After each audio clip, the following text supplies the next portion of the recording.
Hello, everybody out there. You know what time it is. And for all my friends out there that know me, they're going to love this line. You know the vibes. It is a Friday night.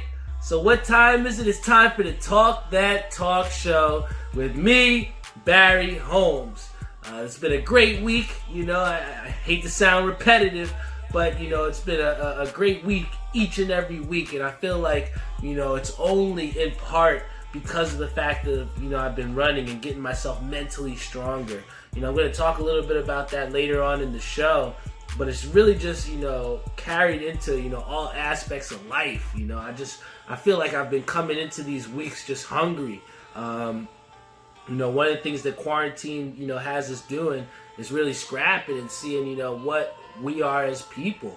And, you know, I've been looking forward to each and every week just coming onto this mic and seeing, you know, how I'm going to feel today. And, you know, last episode that we had a lot of people booming on the live stream. I'm always interested to see, you know, which different people are going to be on here. We got my boy Richard NG, the pool extraordinaire. Shout out to my boy John Cliff, Jeff Farrell. But, you know, each and every week I literally come out here and I pour my heart out for you all. And it's all because of, you know, my loyal listeners out there. So I definitely want to thank our sponsors at VW Liquors, located in Wick Plaza, Edison, New Jersey. Big shout out to Caroline, my boy Dave, Crystal, Gabe Azzarello. Love those guys over at VW Liquors. They continue to make me feel like such a special person. And it's special organizations, special businesses like that make you want to continue to come and spend your money and even just talk. I mean, even when I came into today, you know, I was talking to Caroline and, you know, Dave and Crystal, you know, even after I gotten my beer for the night, which I'm going to review. So, you know, it's more than just coming in to getting my beer at that store. So, you know, I appreciate that relationship that we have.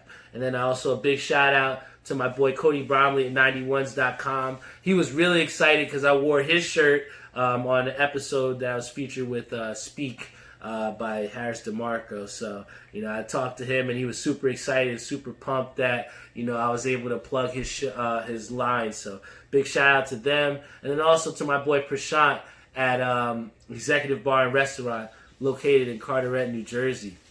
We got some people saying that they love my shirt here. My boy Alex Balonis, big shout out to you. Joe Snow, we'll play a little Warzone later. I know you're going to like my segment I got for you. And then also my boy Dante Bill, Nahir Trivedi.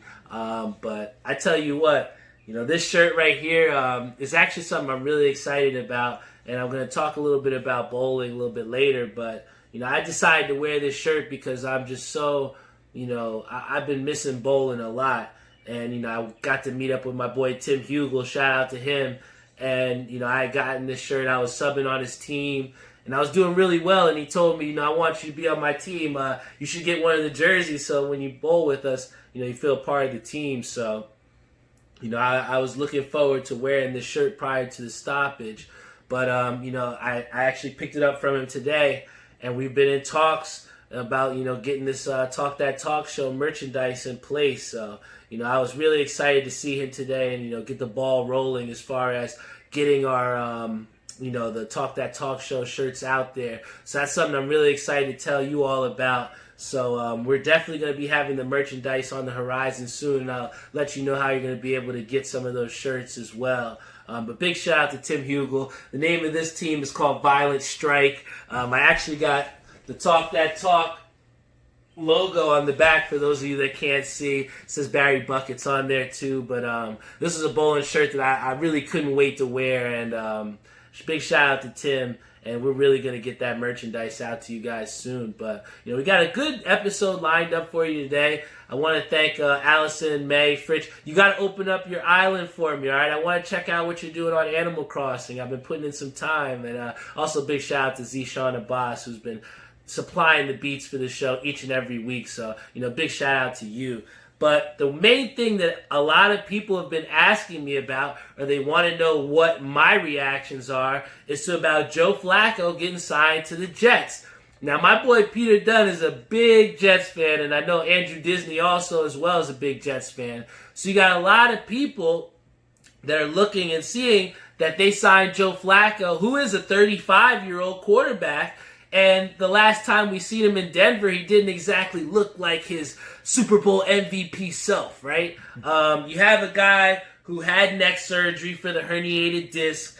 And, since 2008, 2018, the New York Jets have been 0-6 when Sam Darnold has not started. So when you look at what's happening here when you have Joe Flacco being signed, I think a lot of people are getting a little questioned, or they're starting to get confused and think, oh snap, Joe Flacco's about to start for the Jets, or oh snap, this guy's about to go take over Sam Darnold's job.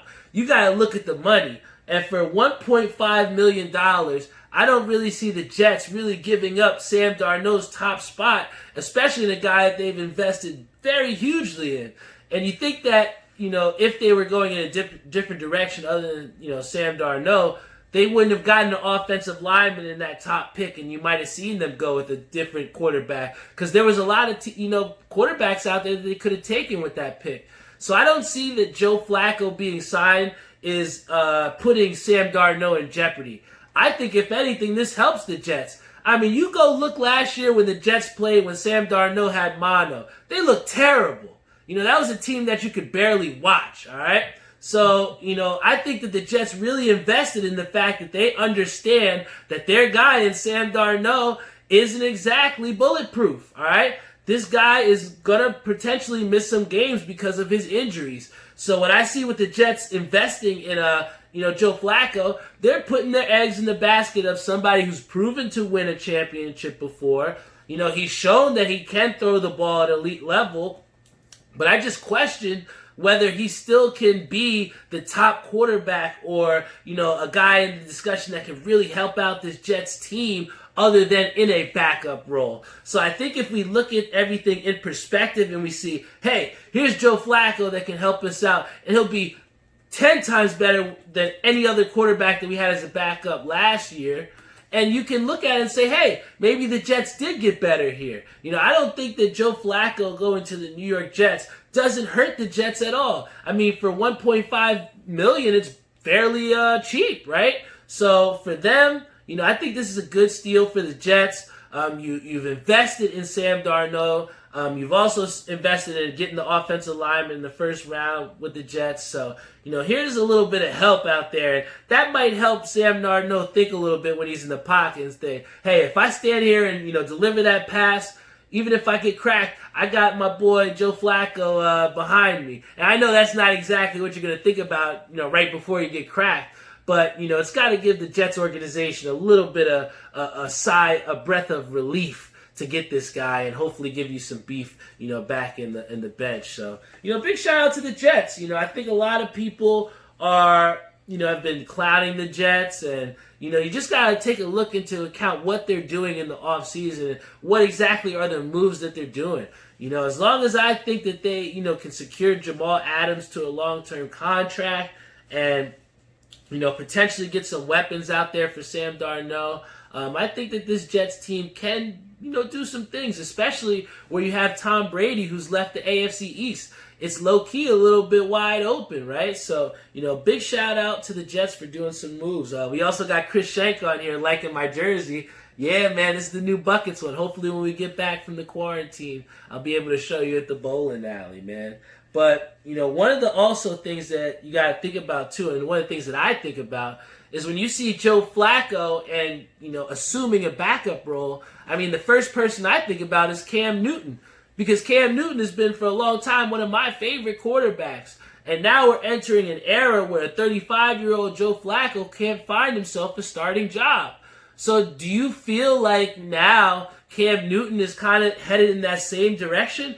We haven't seen a lot of teams really jumping out, chomping at the bit to sign Cam Newton for a starting deal. So, if Cam Newton is still going to hold out, he might find himself not even in the league, man, because here you have a humble Joe Flacco who signed a lot of money and made his money in the NFL, but he's content with getting a $1.5 million contract to be a backup. Now, this is a very real possibility, and I'm sure that Cam Newton can find that in any team that he wants. But you got to think about how much pride that Cam Newton has, and I just don't really see him assuming a role in the backup role. And you got to look at Joe Flacco. He's never sat out a game, as a backup in his life. Well, not in his life, but in the NFL career. So I think that this is huge for, Joe Flacco to be able to say, hey, this is not going to be a starting position for me. This is going to be a backup role. And I think that if my boy Cam Newton can assume that same, perspective, he can be in the NFL. And just because you get a backup role doesn't mean you're going to get some, you're not going to get any reps, we see how vicious the game is, for these quarterbacks that are getting hit on the blind side. So just because you get a backup position doesn't necessarily mean that your career is done, right? So, I look at Joe Flacco as somebody that, in signing in a backup role with the Jets has humbled himself. So I got to see if Cam Newton humbles himself and maybe can land himself back in the NFL. But, one of the things that we've seen is we had the UFC that has come back, right? They had fanless fights. The past 2 fight cards that we've seen have been pretty good. I have no complaints. But, one of the things that we keep talking about is this, presence of a fight island. And Dana White keeps talking about Fight Island and what he's going to have on there. But the very only thing that we know, the one thing that we have confirmed for Fight Island is that we're going to see Khabib and Justin Gaethje, right? Right off rip, how can I not go with my boy Khabib? If you're going to ask me, Gaethje definitely showed us some power. He showed us how much precision his handwork was, right? But we were saying the same things about Conor McGregor before he fought Khabib. And Khabib took his block off, all right? So, I love Justin Gaethje. I know what he did against, Tony Ferguson. I got a lot of respect for the guy. But if we're going to Fight Island and I'm going to see Gaethje versus Khabib, you best believe I'm going to put every bit of money I've been saving from them Trump bucks, I'm going to put them on my boy Khabib. And you can tell him that. And one of the things that we have also seen from this whole UFC, the past one we saw that Francis Ngannou knocked out Rustrick just so quick, man. It was devastating. I was joking around with Jeff and I was saying he didn't even have the good footwork or any type of footwork. He just came in swinging 4 straight punches, man. And he just took the guy out. And what we saw from that is a little bit of Twitter banter between John Jones and Francis Ngannou. And John Jones is somebody that's never going to back down from anybody. And we've always heard about him moving up from light heavyweight, going up to heavyweight. But we heard something from Dana White, and he said that he doesn't see that this fight is happening. Now, John Jones did say that he didn't feel that UFC was going to pay enough for the fight. And for me, I'm just looking at this from Dana White's perspective, and he's probably trying to save John Jones and save this one guy at the light heavyweight who has that unbeaten, path. That's marketable for someone like Dana White in the UFC, to have somebody that's unbeaten in a place in the light heavyweight division that doesn't have as much personality as someone like a John Jones. You look at Reyes, and, he's a guy that, can contend, but do you know much about the guy? I know about John Jones, so, don't get it twisted that UFC is just about, marketing as much as it is about fighting skill. I would love to see Francis Ngannou fight against John Jones. I think that's a fight that everybody would love to see.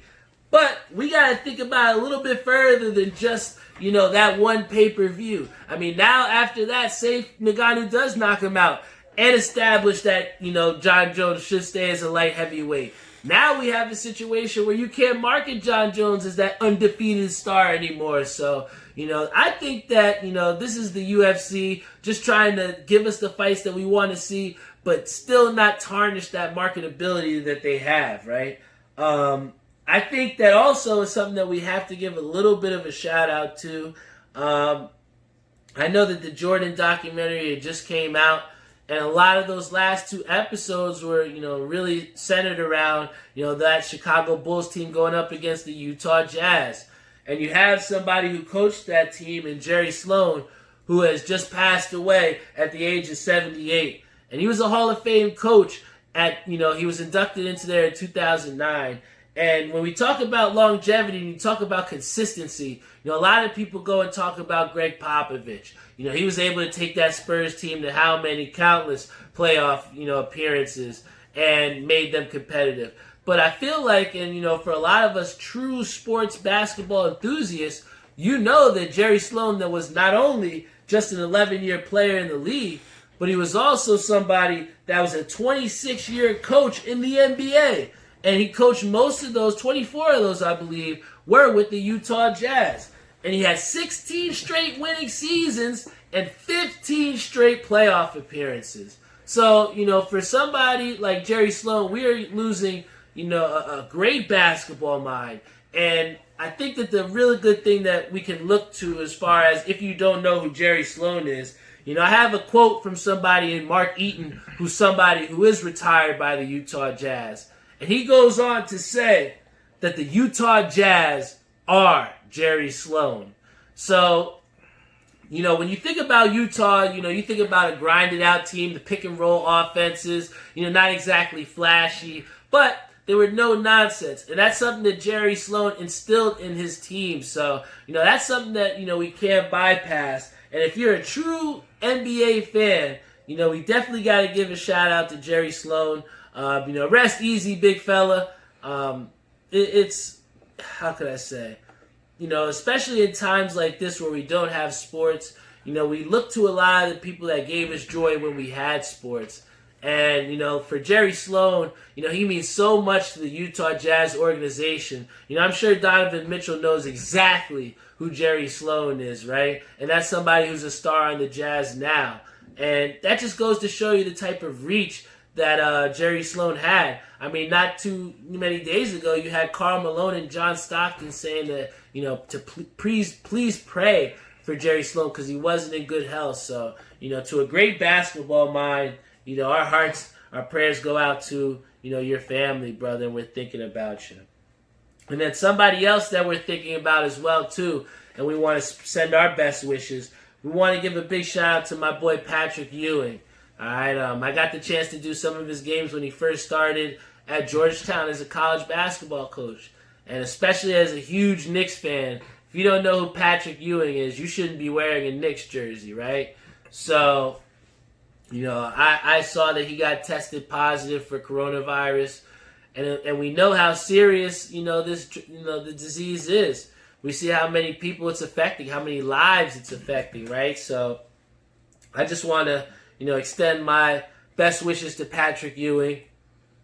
I hope that you have a great recovery, a quick, swift recovery. You mean a lot to the game of basketball. So I really hope that you, Patrick Ewing, have a very, very good, quick, speedy recovery. My manager got diagnosed with this disease not too long ago as well, and he's in good spirits. So his success in trying to beat this hopefully gives everybody else out there some hope that we can beat this, and that and to quote Henry, he says that it's not a death sentence, right? So big shout out to you, Henry, for you continuing to get through this. And then also, we send out all of our best wishes to Patrick Ewing as well, too. Now, as we've gotten through that, I got to do my beer review. I've been looking forward to this each and every week because VW Liquors has provided me a great platform in the fact that, they continue to give me a great selection of new beer. I get to try out different things, and, big shout out to Dave, his daughter Caroline, Crystal, Dice, and my boy Gabe Azzarello working at VW Liquors. And, the one beer that I decided to try this week is a Bolero Snort Brew. Yet again, I told you, I'm stuck on this brewery. They make good beer. I'm trying to tell you this. If you live in Jersey, or if you have access to good beer or good selection, please get Bolero Snort Brewery. They are not my sponsor, but I love their beer. Bolero! And the one that I have today is called Aurora Borealis, right? It's got Galaxy, Strata, Citra. It's a double IPA, so if you're somebody who likes a little punch in your beers, this is it. in my past episodes, I've kind of given us a little bit of a fruitier selection, right? We've had some strawberry in there. We've had a little bit of pineapple and vanilla with some of the beers. Now this is for the real beer drinkers out there. If you're an IPA guy, you like double IPAs, this is the one that you're going to want to go with, all right? So this is called Aurora Borealis. Big shout out to Bolero Snort Brewery. A big shout out to VW Liquors. I love you guys so much. Cheers up.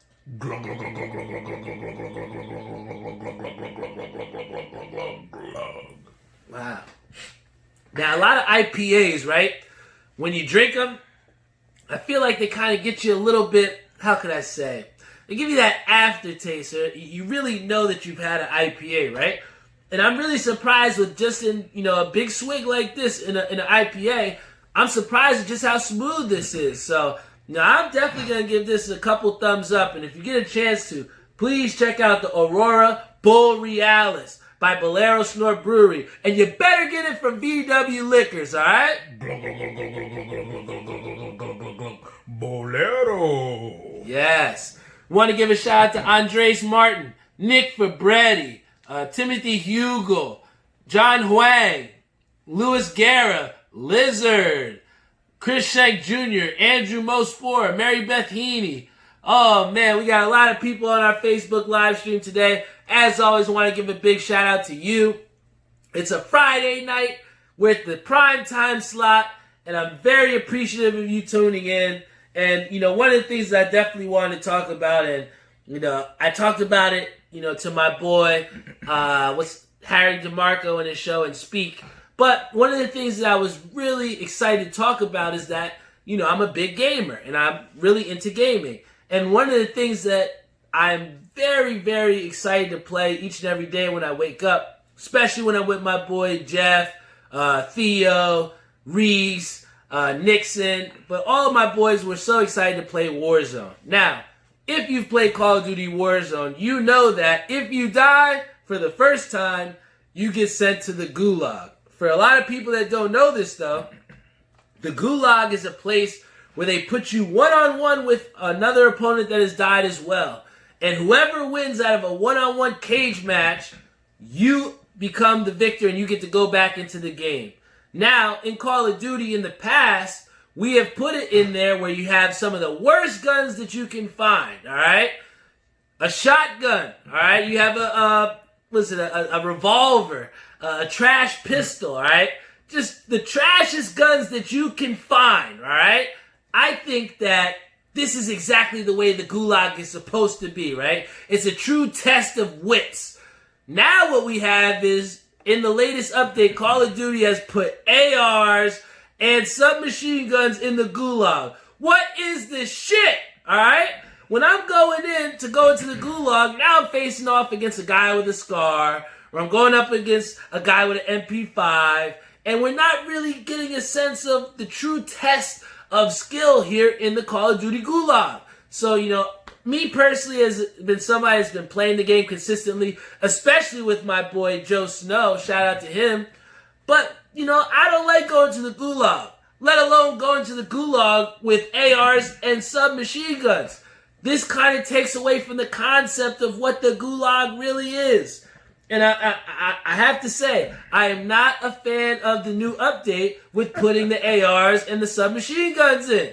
I've gotten 3 dubs with my boy Jeff and a couple of my friends. We got 3 dubs in the past couple of days, but I have not looked forward to the Gulag. And maybe the Gulag is a place you're not supposed to look forward to. But, I believe in fair, competitive, playing fields. And I feel like when you're adding these ARs and submachine guns in a place that's supposed to be, the gladiator sport, there's no real honor in winning a game where you have an AR in the Gulag, right? So, my thing to Call of Duty, bring it back, all right? Give us those trash pistols, all right? Give me the revolver.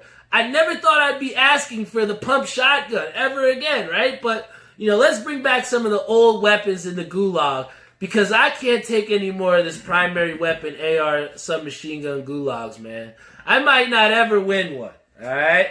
But one of the things that I also wanted to talk about is, in wearing this bowling shirt, I've been very excited to hopefully find a day where we can go to the bowling alley and bowl again.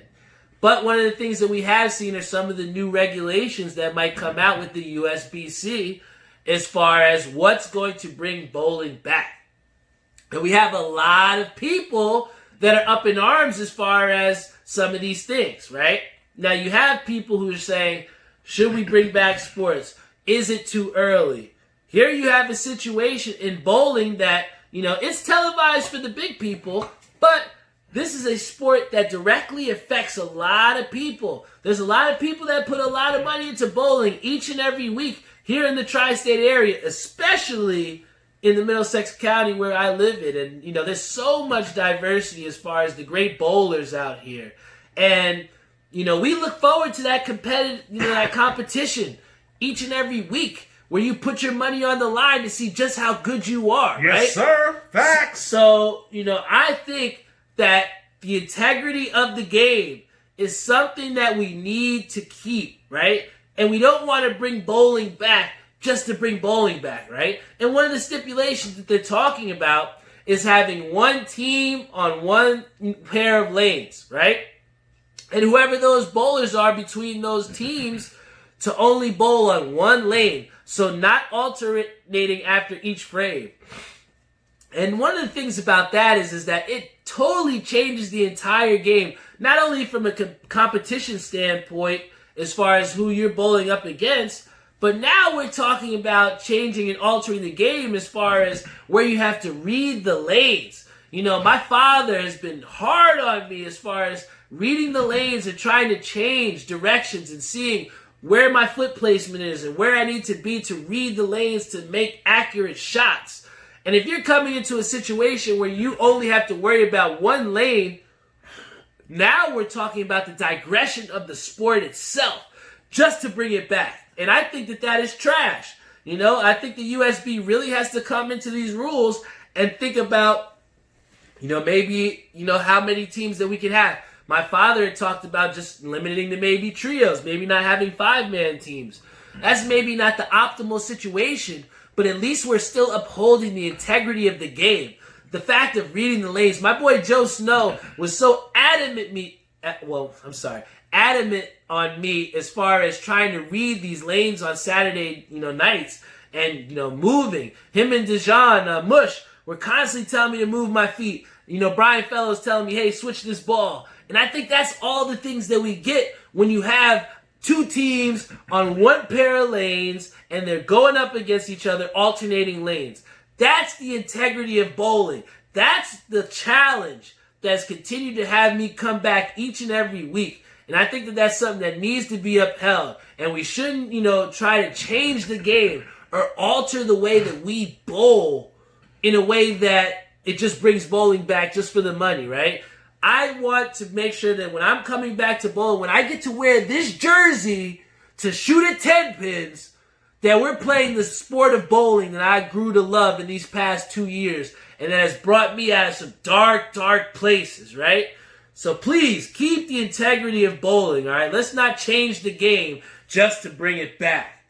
And then one of the things that I also wanted to talk to you guys also about is two of the things that I've been really passionate about or things that have kind of come to me as far as goals, right?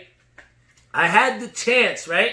And I was talking to my boy the other day, and big shout out to Stanley, big shout out to my boy Darius, Dr. Glex, and we talked about, the way that people value each other, right? And you have some people that value other people because they have certain things, right? Or, we're valuing material things. I personally, as, me, Barry Holmes, I want to be valued as someone that adds value to others, right? I want to be somebody that's known for the positive mark that I've left or the things that I've made people think about or influence them to do things positively, right? And, that's the type of people that I'm trying to keep around me at the age of 29 going into my 30s, right? And, when I got to go on this podcast, in Harry DeMarco's podcast called Speak, I got to really talk about myself and really reaffirm to myself what are the things that I want to do. And, when I went on that podcast, not too long after that, maybe a couple days, what was it? I think 2 days ago for me, I got to go on a virtual career day at one of the old schools I used to work at. Shout out to Principal Rufai. Shout out to Miss McCree, who reached out to me to go virtually and talk to students in a Zoom interview and a Zoom conference with these students and talk about myself and some of the things that I do in my career paths. And this was especially enriching to me, especially this year, because I got to do it virtually in a sense where you can provide hope and inspiration for students that aren't even in a classroom, right? So to see the extent that Miss McCree had, went out to reach out to all the people like me and other people that talked during career day, and to, look at these teachers that have organized their students and tried to get them on the calls, to listen to me speak and to listen to these other presenters speak. It really had and gave me faith in the school system that, we live in it, and it really fulfilled my day to be able to participate in this virtual career day. And one of the things that I told to the students is that you have to have, goals that are reachable, but also some that are impossible, something that doesn't seem like you can reach, right? And when I said that to them, I thought immediately back to, a couple of days, a week ago, where I had in the back of TJ, the security guards that said that they were validated and saying that Barry is somebody that's in the back every single day running, right? And Rob got to see that, right? And that was his validation that I am in the back, right? So when you look as far as, these students that get that validation, right? And get that sense that, hey, here's somebody that looks like me that can inspire me to do something greater, right? I had no choice but to live by the words that I'm telling these students to do, right? So I really looked within myself and I thought about what are some goals that I can have that are not only reachable, but a little bit impossible, right? So I'm sharing to you all some of the 2 goals that you all as loyal listeners can, hold me accountable for, and some things that I'm trying to strive for outside of bettering this podcast. Shout out to my boy David Jenkins, because on a Facebook post that I had earlier this week, I said that, I've lost 16 pounds since I've been running 4 miles a day for 5 days a week, right? That has been my regimen, and I've really stuck to it. And I've started to see the results. I feel better, right? I'm waking up and I'm feeling more energized. And David Jenkins, shout out to him, he told me that I should start to register for a half marathon. And that seems a little bit impossible for me, right? But I think that's something great to strive for. When I'm in the back of TJ and I'm huffing and puffing, I'm thinking maybe I can do a half marathon, right? So big shout out to him because, he's given me a little bit of an impossible goal that I now have to strive for. Another one that I've had and I've, shared is that I've been trying to write a book. All right. I've, talked about self-investment, and I said, just how much would it be to publish my own book? I've had so many people that have said, oh, you should write a book. But, I've actually taken the steps now. I have a concept. I've been writing. I have a file down where I've been writing some material, and I'm taking the steps to now create this book, right? So, the 2 things that I want to be, the things that I have that might be a little impossible to reach that I've given to myself, since I've tried to give that advice to students, I do by hopefully next year, I want to run a half marathon, all right? I want to be consistent with this running, and hopefully I can register for a half marathon. And then also, I want to be a published author, all right? I want to have my own book published, all right? And these are the goals that I'm sharing you with all of you in hopes that when you look at yourself in listening to this podcast, watching this podcast, wherever you're consuming this, this content, look within yourself and think, what are some goals that you can have that are reachable, but also a little bit impossible, right? So have something that you're striving for, but make it something that you really can physically try and reach for, right? And that's the 2 things that I wanted to share with you all. And, that pretty much does it for this episode of the Talk That Talk Show. 54 in the bag, man. What? How much? 54 episodes. 54. I tell you what, They said that most podcasts fail because of inconsistency. And I tell you what, you have a podcast that you can depend on each and every week here with the Talk That Talk Show. We'll be there. So before I close out here, another big shout out to Bolero Snort Brewery. Please try out Aurora Borealis, all right? Check this out. Glug, glug, glug, glug, glug, glug, glug, glug, glug, glug. Oh yeah, that was good. Also want to give a shout out to our sponsors at VW Liquors, located in Edison Wick Plaza. Let's go Mets! Let's go Mets! We always do that for Dave at the end of the show. Also give a big shout out to Caroline, Crystal Dice, Gabe Azzarello. We love you all at VW Liquors. Shout out to my boy Cody Bromley at 91s.com. He's got the best acid wash apparel in the game. Alright, you can check me out on the episode with Harry DeMarco at Speak, episode 10. I got a fresh shirt on from him. Check it out. Then also we want to give a shout out to my boy Prashant at Executive Bar and Restaurant located in Carteret, New Jersey. Please, please support my man Prashant and go check him out. They got some good food, good drinks. Whenever this corona is done, you better make sure that you run over there. Support your local businesses. Yeah, support local businesses as well too. Whether you're getting takeout, whether you have somebody that's like my boy Peter Dunn. Shout out to Peter Dunn. During this corona, he's now went on to making his own tacos. He's selling them 5 for $25. He's already got people that are, buying his tacos. So shout out to you, Peter Dunn. Support your local businesses. Support your friends that are out trying to do positive things. I got my own shirts that are becoming on the horizon. Big shout out to Timothy Hugel. Love our conversation we had. I can't wait to bring the apparel to the people. I've been called a man of the people by one of my friends. So, I've embraced that role. And, I am a man of the people. This is the Talk That Talk Show. Talk that talk. This is a podcast for you all. Shout out to Dina Marie Castro. Thank you for letting Joe Snow play with us at night on Call of Duty. Shout out to Gary Thompson, Donnie Lee. You better catch up, Donnie, because I tell you what, I got 38 wins in Call of Duty Warzone, and you ain't touching me, baby. Shout out to my boy Chad Humes, my dad, Lish, Andres Martin, Nick Fabretti again. Thank you to everybody that's tuned in, as always, on our Facebook live stream. I love you all so much. This is the Talk That Talk Show. Every single week! Be there! Talk that talk! Or be square. Another cheers to you all, and I'll see you all next week. Glug, glug, glug, glug, glug, glug, glug, glug, glug, glug, glug, glug, glug, glug. Bolero!